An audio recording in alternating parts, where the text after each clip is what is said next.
პოლონეთის პრემიერ-მინისტრი დონალდ ტუსკი აცხადებს, რომ პოლონეთი უკრაინის მხარდაჭერი დრონების არმადის შექმნას გეგმავს, რომელიც ქვეყნისა და მთლიანად ევროპის უსაფრთხოების გაძლიერებას ისახავს მიზნად. პოლონეთის მთავრობის მეთაურმა უკრაინის დრონების წარმოების მიმართულებით მიღებული გამოცდილებისთვის განსაკუთრებული მადლობა გადაუხადა და აღნიშნა, რომ სწორედ ეს ცოდნა იქნება ერთ-ერთი მთავარი საფუძველი ახალი თავდაცვითი შესაძლებლობების განვითარებისთვის.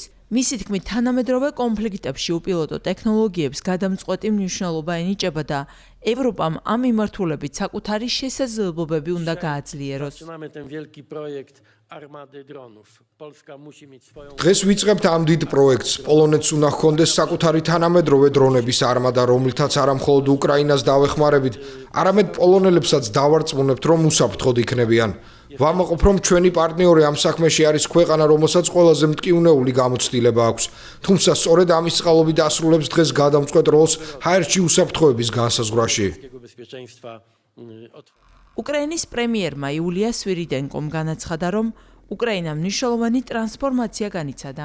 ქვეყანა, რომელიც ომის დასაწყისში უცხოურ სამხედრო დახმარებაზე იყო დამოკიდებული, დღეს უკვე თავად სთავაზობს პარტნიორებს თანამედროვე და მაღალ ტექნოლოგიურ სამხედრო მხარდაჭერას.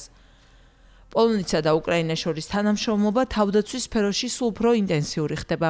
ექსპერტების შეფასებით, ახალი ინიციატივა რეგიონში უსაფრთხოების გაძლიერებისკენ გადადგმული მნიშვნელოვანი ნაბიჯია.